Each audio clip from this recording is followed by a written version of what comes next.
بسم اللہ الرحمن الرحیم۔ السلام علیکم، ہمارے چینل میں خوش آمدید۔ زندگی بھی بڑی عجیب شے ہے، یہ اکثر آپ کو وہاں لا کر مارتی ہے جہاں آپ نے سوچا بھی نہیں ہوتا۔ میرے ساتھ بھی کچھ ایسا ہی ہوا تھا۔ میں نے اپنی زندگی میں کبھی کچھ اچھا دیکھا ہی نہیں تھا، اور جب میرے ساتھ کچھ اچھا ہونے کا وقت آیا تو ایک ایسا بھیانک سچ میرے سامنے آ گیا جس نے میری روح کو لرزا کے رکھ دیا۔ آج بھی گزرے ہوئے وقت کے بارے میں سوچتی ہوں تو میرے رونگٹے کھڑے ہو جاتے ہیں۔ میرا نام مہرون نسا ہے، لیکن سب مجھے مہرو کہہ کر پکارتے تھے۔ ہاں، مگر اس کا مطلب یہ نہیں تھا کہ کسی کی بہت زیادہ لاڈلی تھی، کیونکہ لاڈلی تو میں اپنے ماں باپ کی بھی نہیں تھی، بلکہ جب میں دوسروں کو ان کے بچوں کو لاڈ پیار اٹھاتے ہوئے دیکھتی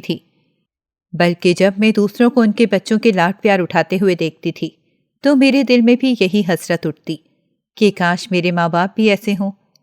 مگر ہمارے ماں باپ دنیا جہان سے علیحدہ تھے، انہیں بس ہر وقت یہی فکر پڑی رہتی تھی کہ پیسہ کیسے کمایا جائے، اور خرچ کرتے ہوئے جیسے ان کی جان جاتی تھی۔ جتنے لالچی میرے ابا تھے، اس سے زیادہ پیسے کی ہوس میری اماں کے اندر تھی۔ میں نے ہمیشہ اپنے ماں باپ کو پیسے کے معاملے میں لڑتے جھگڑتے ہی دیکھا تھا۔ کبھی ابا اس بات پر گھر میں ہنگامہ کھڑا کر دیتے کہ مہینے کا راشن جلدی ختم ہو گیا ہے یا بل زیادہ آ گیا ہے، تو کبھی اماں پیسے نہ ہونے کی وجہ سے واویلا مچاتی تھیں، کیونکہ انہیں گھر کے راشن، بچوں کی تعلیم و تربیت اور باقی اخراجات سے زیادہ فکر اس بات کی ہوتی تھی کہ انہیں ہر حال میں مہینے میں 2-3 جوڑے خریدنے ہیں، پارلر بھی جانا ہے، اور غلطی سے اگر خاندان میں کوئی فنکشن آ جاتا تو اماں کو کپڑوں سمیت جولری اور جوتے بھی نئے چاہیے ہوتے تھے۔ ہم نے اپنی اماں کو شروع سے ایسا ہی دیکھا تھا، حالانکہ ہم 3 بہنیں تھیں اور ہم تینوں سے چھوٹا ایک بھائی بھی تھا، لیکن ہم چاروں بہن بھائیوں میں سے اماں کو کبھی کسی کی فکر نہیں رہتی تھی، یہاں تک کہ میری بڑی دونوں بہنیں کیا پہنتی ہیں یا انہیں کیسا نظر آنا چاہیے، اس سے زیادہ اماں کو اپنی فکر ہی پڑی رہتی تھی، اور اس وجہ سے اکثر میری بڑی بہنوں اور اماں کے درمیان جنگ چھڑ جایا کرتی تھی۔ یہ بات بھی حقیقت تھی کہ میری اماں کو دیکھ کر کوئی یہ یقین نہیں کر سکتا تھا کہ وہ 4 بچوں کی ماں ہیں، یہاں تک کہ جب ہم جوان ہو گئے تب بھی وہ ہماری بہن لگتی تھیں۔ ہمارا تعلق ایک مڈل کلاس فیملی سے تھا۔ ابا اپنی ایک چھوٹی سی دکان چلاتے تھے، جو بقول انہوں نے بڑی محنت کے بعد شروع کی تھی، اور ہم نے جب سے ہوش سنبھالا تھا، اماں ابا کو جب بھی لڑتے ہوئے دیکھتے تو اماں ہمیشہ ابا کو ان کی محنت اور ایمانداری کے طعنے دیا کرتی تھیں۔ تب ابا کچھ کھسیانے ہو جاتے، مگر پھر وہ اماں کو ان کے عظیم کارناموں کو یاد کروا کے انہیں خراج تحسین پیش کرتے تھے۔ شروع ہی سے ہم سب بہن بھائی اپنے گھر میں یہی سب کچھ دیکھتے ہوئے چلے آ رہے تھے۔ وہ تو مجھے کافی بات پتہ چلا کہ میرے ابا نے اپنی وہ ذاتی دکان کیسے کھڑی کی تھی۔ دراصل میرے ابا ایک لوور مڈل کلاس فیملی سے تعلق رکھتے تھے اور اپنے ماں باپ کے ساتھ اسی شہر کے ایک پسماندہ علاقے میں رہتے تھے، جہاں ان کے اور بھی بہن بھائی تھے۔ گھر کے حالات اتنے خراب رہتے تھے کہ ان میں سے کسی بھی بہن بھائی نے اسکول کا منہ تک نہیں دیکھا، اور دادا دادی نے اپنے بچوں کی تربیت و پرورش پر بالکل بھی توجہ نہیں دی، جس کا نتیجہ یہ نکلا کہ جیسے جیسے بچے بڑے ہوتے گئے، سب نے اپنے راستے اپنی مرضی کے مطابق چننے شروع کر دیے۔ کون غلط کر رہا ہے اور کون غلط کی طرف جا رہا ہے، اس سے کسی کو کوئی سروکار نہیں تھا، بس سب شارٹ کٹ اپناتے ہوئے جلد سے جلد پیسہ کمانا چاہتے تھے تاکہ ایک اچھی زندگی گزارنا شروع کریں، کیونکہ سب نے جس گھر اور ماحول میں آنکھ کھولی تھی وہاں پر انسان کی بنیادی ضروریات ہی پوری نہیں ہوتی تھیں، خواہشوں اور حسرتوں کے لیے تو کوئی گنجائش ہی نہیں تھی۔ میرے ابا اپنے بہن بھائیوں میں تیسرے نمبر پر تھے۔ کون کیا کرتا ہے، کیا سوچتا ہے، اس سے کسی کو بھی کوئی غرض نہیں تھی۔ ابا سمیت ان کے دونوں بھائی وقت گزارنے کے ساتھ ساتھ اپنے طریقے سے آگے بڑھنا سیکھ رہے تھے۔ دادا نے اپنے تینوں بیٹوں کو 3 مختلف کام سیکھنے کے لیے الگ الگ دکانوں پر لگایا ہوا تھا۔ میرے ابا 12-13 سال کی عمر سے ہی ایک بڑی کریانہ دکان پر کام کرتے تھے۔ شروع میں ان کا کام دکان کی جھاڑ پونچھ اور صفائی وغیرہ کرنا تھا، لیکن وقت گزرنے کے ساتھ ساتھ وہ سیلز مین کے طور پر کام کرنے لگے، اور اسی طرح کام کرتے ہوئے انہوں نے اپنی زندگی کے 16 سال مکمل کر لیے۔ تب تک ان کے بڑے دونوں بھائیوں کی شادیاں ہو چکی تھیں، اور وہ بھی اپنے بیوی بچوں کے ساتھ اسی ڈربے-نما گھر میں رہنے پر مجبور تھے، جو دادا کی واحد ملکیت تھی۔ لیکن دادا کی اچھی اولادوں میں سے کسی ایک کو بھی اس گھر سے کچھ ملنے کی امید نہیں تھی، کیونکہ 3 بیٹے اور 3 بیٹیوں کو ان کا حصہ دینے کے لیے وہ گھر ناکافی تھا، اس لیے سب وہیں پر رہنے پر مجبور تھے۔ دادا نے اچھے وقتوں میں 5 کمروں پر مشتمل 2 منزلہ گھر خود اپنی کمائی سے بنایا تھا۔ اوپر کے پورشن میں 2 کمرے تھے جو ابا کے دونوں بڑے بھائیوں نے شادی کے بعد لے لیے، اور پھر سال بعد جب ان کے بچے دنیا میں آئے تو وہ بھی اپنے ماں باپ کے ساتھ انہی کمروں میں رہنے پر مجبور تھے، جبکہ نیچے والے پورشن میں ایک کمرہ دادا دادی کے پاس تھا، دوسرے کمرے میں ابا اور تیسرے کمرے میں ابا کی تینوں بہنیں رہتی تھیں جو ابا سے چھوٹی تھیں۔ اس لیے آنے والی بہوؤں کو اس بات سے بھی بڑی تکلیف تھی کہ ابھی نندوں سے جان چھوٹنے کے دور دور تک کوئی چانس نہیں تھے۔ اسی طرح جیسے جیسے فیملی بڑھ رہی تھی، گھر کے اخراجات بھی بڑھتے جا رہے تھے اور گھر میں عجیب سا ماحول بھی بننے لگا تھا، کیونکہ گھر میں آنے والی دونوں بہویں اخراجات اور ذمہ داریوں کے معاملے میں اپنی مرضی کرنا چاہتی تھیں، جبکہ گھر کا سارا خرچہ دادا اور دادی کے ہاتھ میں تھا۔ ابا سمیت ان کے دونوں بڑے بھائی جو کماتے تھے وہ سب دادی کے دادا کے ہاتھ میں لا کر رکھنے پر مجبور تھے۔ اسی طرح کھینچ تان کر زندگی کی گاڑی چل رہی تھی، لیکن ابا نے اپنے گھر کے حالات کو دیکھتے ہوئے کچھ اور سوچنا شروع کر دیا۔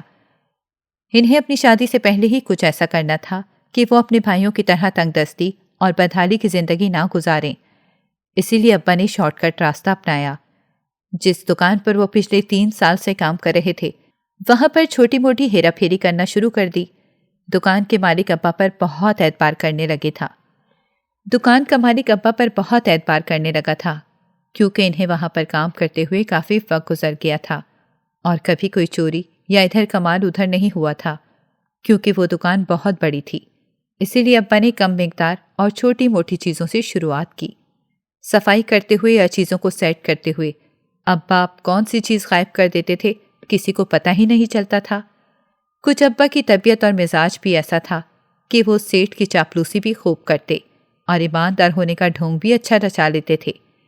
اسی طرح مزید 3-4 سال گزرے، ابا 20 سال کے ہو گئے تھے، لیکن گزرتے ہوئے ان سالوں میں ابا نے سیٹھ کی آنکھوں پر اپنی ایمانداری کی پٹی پوری طرح باندھ دی، یہاں تک کہ وہ جب بھی روزانہ مال لینے یا کسی کام کی غرض سے کہیں جاتا تو اس بے گدی پر ابا کو بٹھا کر جانا شروع کر دیا تھا۔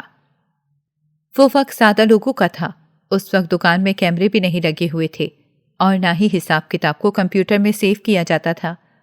ابا بڑی آسانی سے پیسوں میں بھی ہیر پھیر کر لیتے اور سامان بھی چرا لیتے تھے۔ حالانکہ سیٹھ ہر مہینے ابا کو گھر کے استعمال کے لیے فری راشن دیتا تھا، جیسا کہ ابا کو اس دکان پر کام کرتے ہوئے 7-8 سال گزر چکے تھے۔ اسی لیے اب تو گھر کا راشن پیک کرنے کی ذمہ داری بھی سیٹھ نے ابا کے ہاتھ میں دے رکھی تھی۔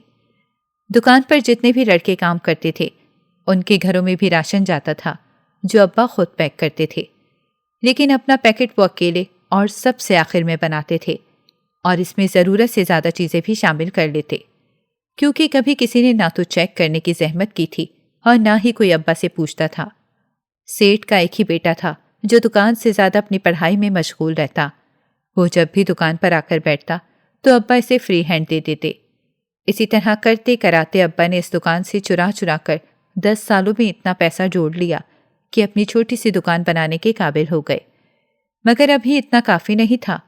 جب 22 سال کی عمر میں دادا نے میرے ابا کی شادی کی تو سیٹھ نے نہ صرف ابا کی مالی مدد کی بلکہ گھر میں ہر مہینے لے جانے والا راشن بھی بڑھا دیا۔ اس کے علاوہ بھی ابا نے سیٹھ سے قرض کے طور پر ایک موٹی رقم لے لی جسے ہر مہینے قسطوں میں ادا کرنا تھا۔ ابا نے شروع کے چند مہینے قسطیں دیں، لیکن پھر سیٹھ کے سامنے گھر کے حالات اور بچوں کی پیدائش کے بارے میں اخراجات بڑھ جانے کے رونا شروع کر دیے، اور جب دادا کا انتقال ہوا تو ابا نے ہمدردی سمیٹنے کے لیے ایسی کہانی بنائی کہ سیٹھ نے ابا کا قرضہ آدھا معاف کر دیا اور آدھے قرضے کی قسط بھی کم کر دی۔ ابا یہی تو چاہتے تھے، وہ پہلے ہی کافی کچھ اس دکان سے جوڑ چکے تھے اور قرض کی وہ رقم ملا کر ابا نے اپنی دکان شروع کرنے کا فیصلہ کر لیا۔ ابا اور اماں کی شادی کے 1 سال بعد میری بڑی بہن پیدا ہوئی۔ تب اماں نے بھی ابا پر زور ڈالنا شروع کر دیا کہ وہ اپنی دکان اور مکان کا کسی بھی طرح انتظام کر لیں، کیونکہ اماں اپنے سسرال والوں کے ساتھ رہنے پر آمادہ ہی نہیں تھیں۔ حالانکہ دونوں نندوں کی شادیاں بھی ہو چکی تھیں، بس چھوٹی نند رہ گئی تھی جو اپنی بوڑھی ماں کے ساتھ اسی کے کمرے میں رہتی تھی اور وہی اسے سنبھالتی تھی۔ اس کے باوجود اماں کو اپنی ساس اور چھوٹی نند کا وجود اس گھر میں برداشت ہی نہیں ہوتا تھا، کیونکہ باقی بہوؤں کی طرح اماں کے پاس بھی ایک ہی کمرہ تھا، لیکن بڑے تایا کے بچے بڑے ہو رہے تھے اس لیے انہوں نے نیچے والا ایک کمرہ اپنے بچوں کے لیے زبردستی سیٹ کر دیا، اور اس بات پر تو باقی دونوں بھائیوں کو بھی اعتراض تھا۔ پھر ہر وقت گھر میں جھگڑے ہوتے رہتے تھے۔ اس وجہ سے ابا نے اپنے سیٹ کے سامنے نہ جانے کون سے رونے روئے اور بہانے بنا کر کام چھوڑ دیا۔ ابا نے ان سے یہ بھی کہا تھا کہ وہ یہ شہر چھوڑ کر اپنے سسرال کے پاس شفٹ ہو رہے ہیں، مگر یہ جھوٹ صرف اس لیے بولا تھا تاکہ اس سیٹ کو ابا کے سارے کارناموں کے بارے میں پتہ نہ چل سکے۔ کام چھوڑنے کے بعد ابا نے کسی دوسرے علاقے میں کرائے پر دکان لی اور جمع شدہ رقم میں سے اس میں مال ڈال کر کام چلانا شروع کر دیا، لیکن وہ دکان دادا کے گھر سے کافی دور تھی۔ ابا مجبوری میں روزانہ اپنی سائیکل پر وہاں آتے جاتے تھے، مگر ٹائم بھی بہت لگتا تھا اور وہ تھک بھی جاتے تھے۔ پھر چھوٹی بہن کی شادی کے بعد جب دادی کا بھی انتقال ہو گیا تو تینوں بھائیوں نے وہ گھر بیچنے کا فیصلہ کیا۔ گھر بیچ کر جس کے حصے میں جو آیا اس نے لے لیا اور سب اپنے اپنے راستوں پر چل پڑے۔ ابا نے حصے کے ملنے والے پیسوں میں کچھ اور رقم ملائی اور دکان کے قریب 3 کمروں کا چھوٹا سا گھر خرید لیا۔ اس طرح ابا اور اماں نے نئے علاقے میں ایک نئی شروعات کی، مگر بے ایمانی اور چوری کے پیسوں سے شروع کیا ہوا کام آخر کب تک اور کتنے عیش کروا سکتا تھا؟ شروع میں تو کام بہت اچھا چلا، لیکن آہستہ آہستہ کافی نقصان بھی اٹھانے پڑے۔ گھر میں بے اتفاقی اور بے برکتی نے بھی ڈیرے ڈال لیے، اور ایک کے بعد ایک ہم تینوں بہنوں کی پیدائش نے ابا اور اماں کو کچھ زیادہ ہی مایوس کر دیا، کیونکہ ان کے نزدیک گھر میں 3 بیٹیاں ہونے کا مطلب صرف یہی تھا کہ وہ ساری زندگی ماں باپ کو کھاتی رہیں گی اور پھر بیاہ کر دوسرے گھروں میں چلی جائیں گی۔ اس لیے جب ہم تینوں کے بعد ہمارا بھائی اس دنیا میں آیا تو اماں اور ابا بڑے خوش ہوئے کہ آخر وہی ان کے بڑھاپے کا سہارا تھا۔ اس لیے اس کی تعلیم و تربیت پر بھی توجہ دی جا رہی تھی، جبکہ ہم تینوں کو بالکل کسی فالتو سامان کی طرح ٹریٹ کیا جاتا تھا۔ میں نے جب ہوش سنبھالا تھا اپنے گھر میں یہی کھیل تماشے دیکھ رہی تھی۔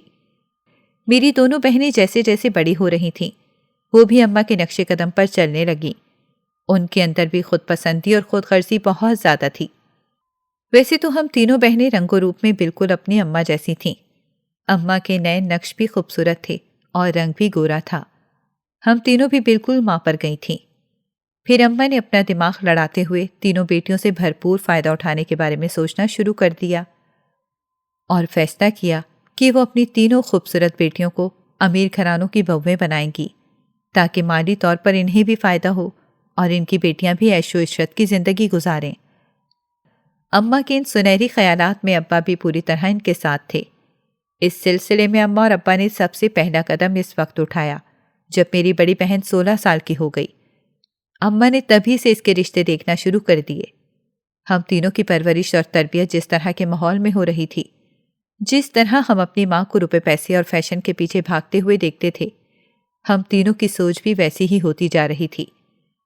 میری دونوں بڑی بہنوں کی طرح مجھے بھی چھوٹی عمر سے ہی اچھے کپڑے پہننے اور شادی کرنے کا بڑا شوق تھا۔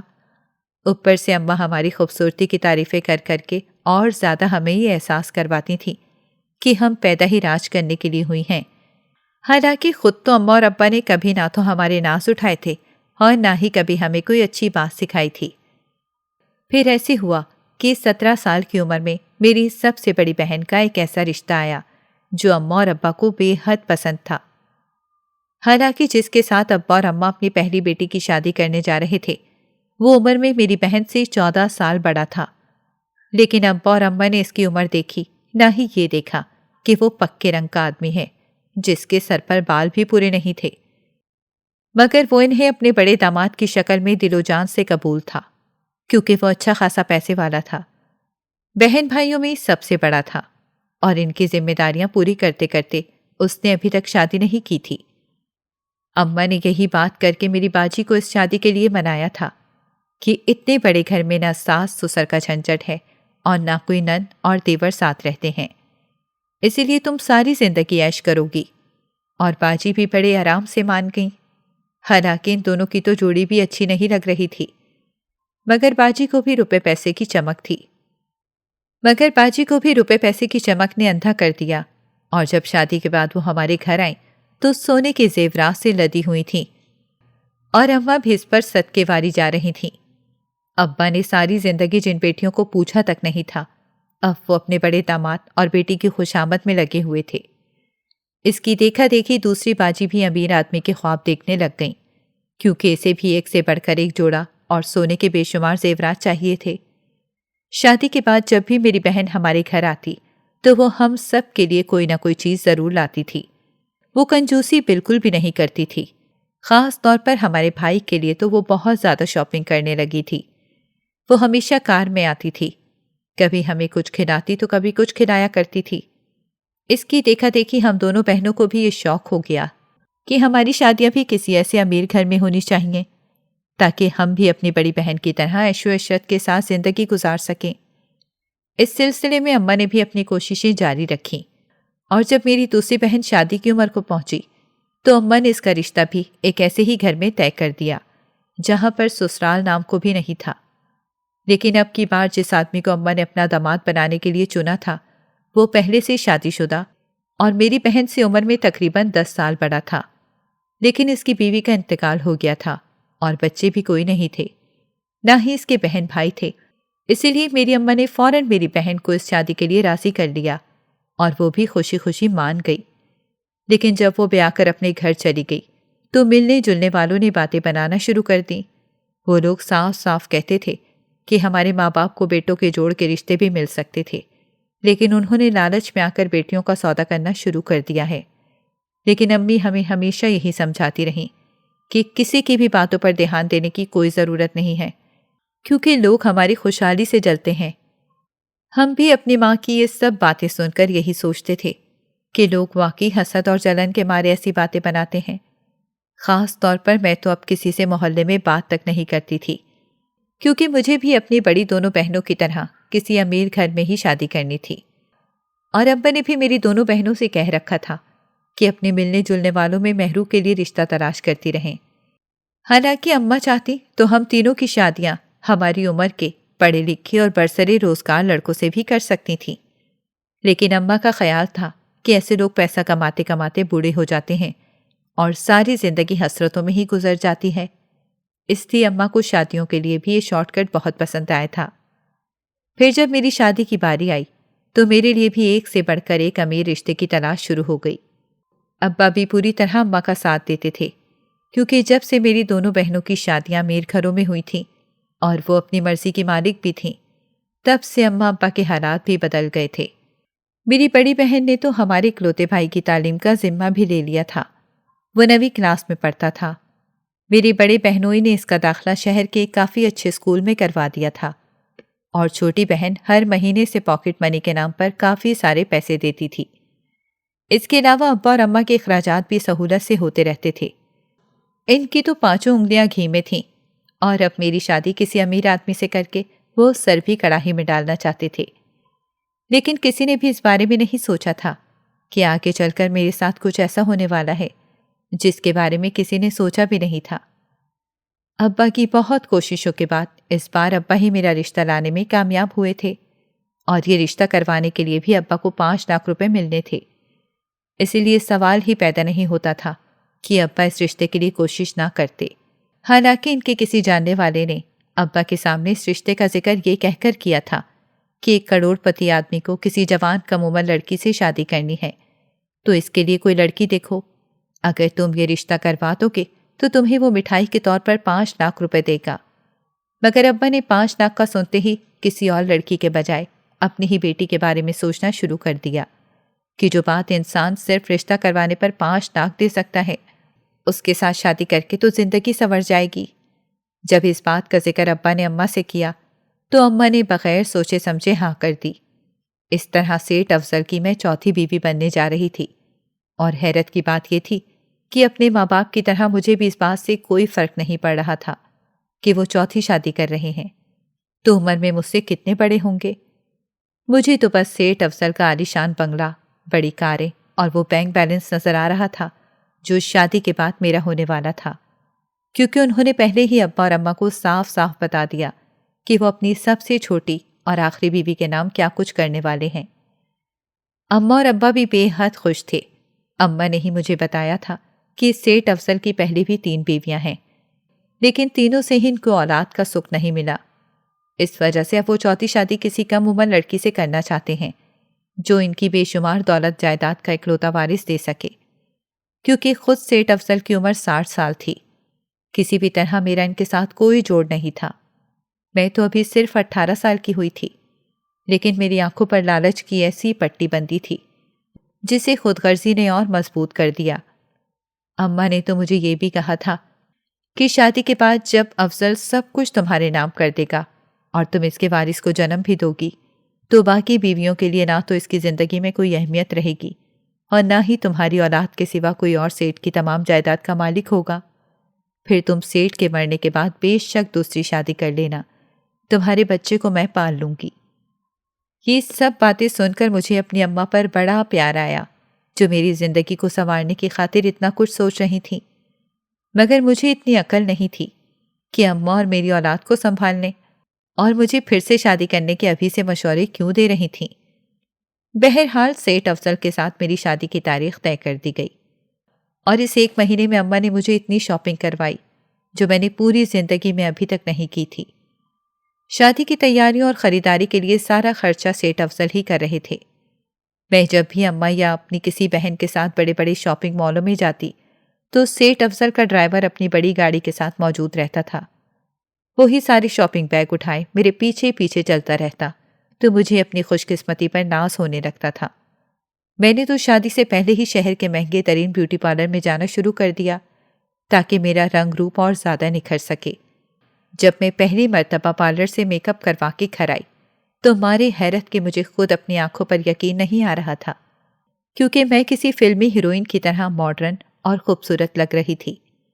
میرے وہی ماں باپ جس کے لیے بیٹیاں ایک بوجھ تھیں، جنہوں نے ہماری تربیت اور پرورش بھی اسی طرح کی تھی جیسے ہم پر کوئی احسان کر رہے ہیں، آج وہی ہمارے صدقے واری جاتے تھے، کیونکہ اب ان کی تینوں بیٹیاں بہت زیادہ امیر ہو گئی تھیں۔ شادی کی تیاریوں میں پورا مہینہ کیسے گزرا کچھ پتہ ہی نہیں چلا، اور میں سیٹھ افضل کی دلہن بن کر ان کے شاندار بنگلے میں چلی گئی، جہاں پہنچتے ہی مجھے حیرت کا ایک جھٹکا لگا، کیونکہ سیٹھ کی پہلی تینوں بیویاں بھی اسی بنگلے میں رہتی تھیں اور وہ تینوں ہی جوان اور کافی خوبصورت تھیں۔ سیٹھ کی پہلی بیوی تقریباً 32 سال کی ہوگی، دوسری 28 اور تیسری بیوی تو 24-25 سال کی ہی معلوم ہوتی تھی، اور تینوں نے اپنے آپ کو بہت اچھے طریقے سے مینٹین کر رکھا تھا۔ ان کی ٹھاٹ باٹ دیکھ کر ہی مجھے اندازہ ہو گیا کہ سیٹھ افضل نے اپنی بیویوں کو کتنے اچھے لائف سٹائل کے ساتھ رکھا ہوا ہے، مگر اپنی ماں کے پڑھائے ہوئے سبق مجھے اچھی طرح یاد تھے۔ رخصتی سے پہلے اماں نے مجھے کہا تھا کہ تمہاری شوہر کی تینوں بیویاں خوبصورت اور جوان ہیں، مگر تمہیں ان تینوں سے زیادہ خوبصورت بن کر رہنا ہے تاکہ تم اپنے شوہر کے دل پر راج کر سکو، اور جلد ہی سے وارث کی خوشخبری دے دینا تاکہ وہ مکمل طور پر تمہارا اسیر ہو جائے۔ میں نے اماں کی باتوں کو پلو سے باندھ رکھا تھا اور شادی کے پہلے دن سے ہی شوہر کو خوب ناز نخرے دکھانے لگی۔ مجھے تو یہ خیال بھی نہیں تھا کہ وہ عمر میں مجھ سے کتنے زیادہ بڑے ہیں۔ میں نے شادی کے 3-4 دن ہی خوب ادائیں اور ناز نخرے دکھا کر انہیں اپنا دیوانہ کر لیا تھا۔ یہاں تک کہ شادی کو پورے 10 دن گزر گئے، مگر انہوں نے کسی دوسری بیوی کے پاس جانے کا نام تک نہیں لیا، جبکہ میں اپنی سوتنوں کے سامنے بھی خوب اتراتی تھی۔ بنگلے میں کام کاج کرنے کے لیے بہت سے ملازم تھے۔ اپنی سوتنوں کی دیکھا دیکھی میں نے بھی بیٹھ کر ملازموں پر حکم چلانا شروع کر دیا۔ میری یہی کوشش ہوتی تھی کہ سب کچھ میری مرضی کے مطابق ہو۔ میرا جب دل چاہتا میں ڈرائیور کے ساتھ کار میں بیٹھ کر اماں کے گھر چلی جاتی، کبھی شاپنگ کرنے تو کبھی ہوٹل میں کھانا کھانے کا موڈ بنتا تو فوراً اپنے شوہر کو حکم دیتی تو وہ میرے آگے پیچھے پھرنے لگتا تھا۔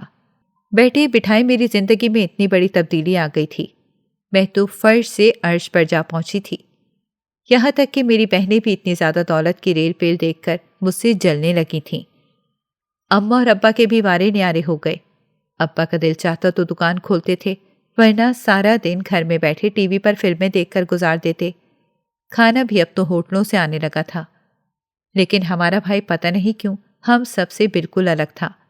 وہ اب کالج میں پڑھتا تھا اور اس نے گھر کے اس ماحول اور گھر والوں کی حرکتوں سے بیزار ہو کر ہاسٹل میں رہنا شروع کر دیا۔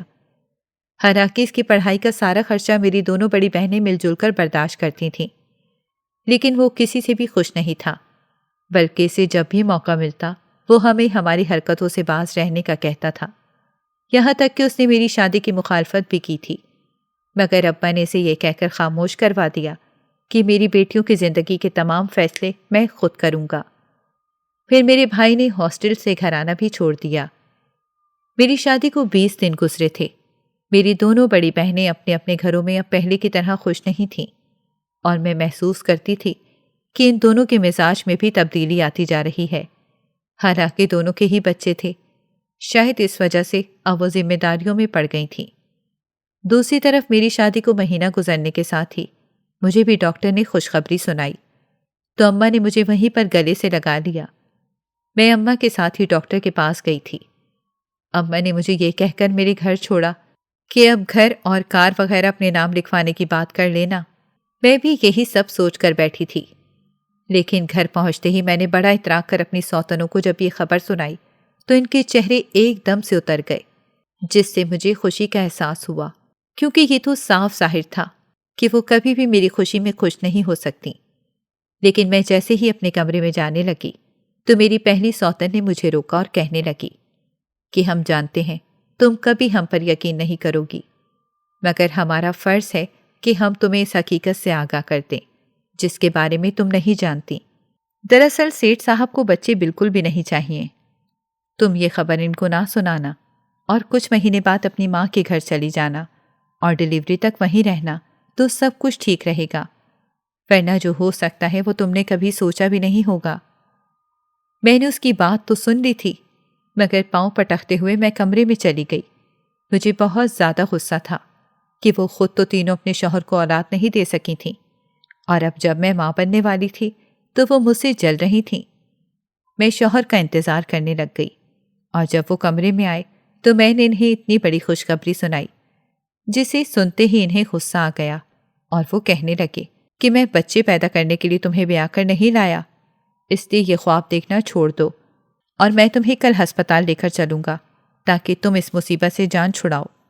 بس یہ بات ذہن میں رکھو کہ تم نے میرے لیے اسی طرح خوبصورت اور جوان رہنا ہے، ورنہ مجھے ایک اور شادی کرتے ہوئے دیر نہیں لگے گی۔ یہ کہہ کر وہ میرے کمرے سے نکل گئے، اور میں ساری رات پریشان بیٹھی روتی رہی۔ اگلے دن جب وہ آفس چلے گئے تو ان کی تینوں بیویاں میرے کمرے میں آئیں، اور تب مجھے جس حقیقت کے بارے میں پتہ چلا اس نے میرے قدموں کے نیچے سے زمین ہی نکال دی۔ سیٹھ کی دوسری بیوی نے مجھے بتایا کہ ہم چاروں سے پہلے ان کی شادی جوانی میں انہی کے خاندان کی ایک لڑکی سے ہوئی تھی، جس سے ان کی اولاد بھی ہے۔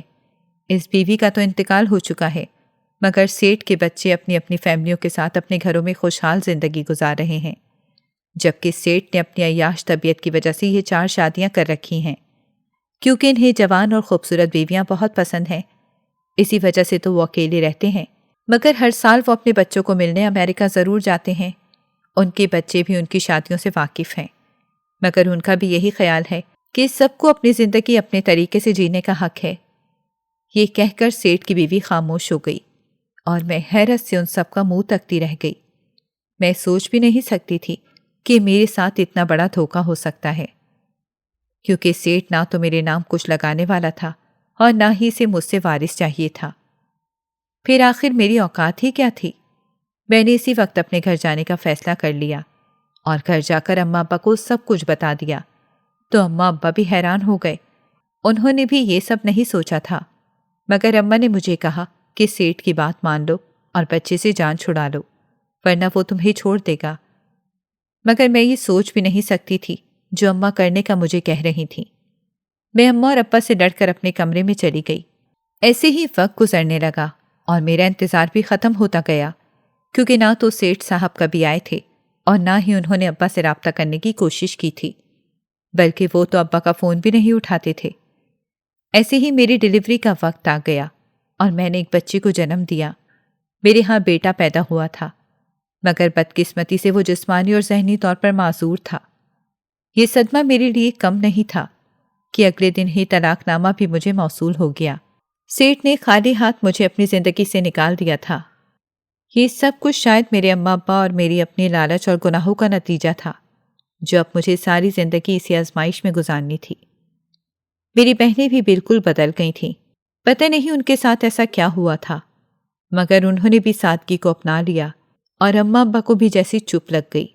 ان حالات میں میرا بھائی میرے ساتھ کھڑا تھا۔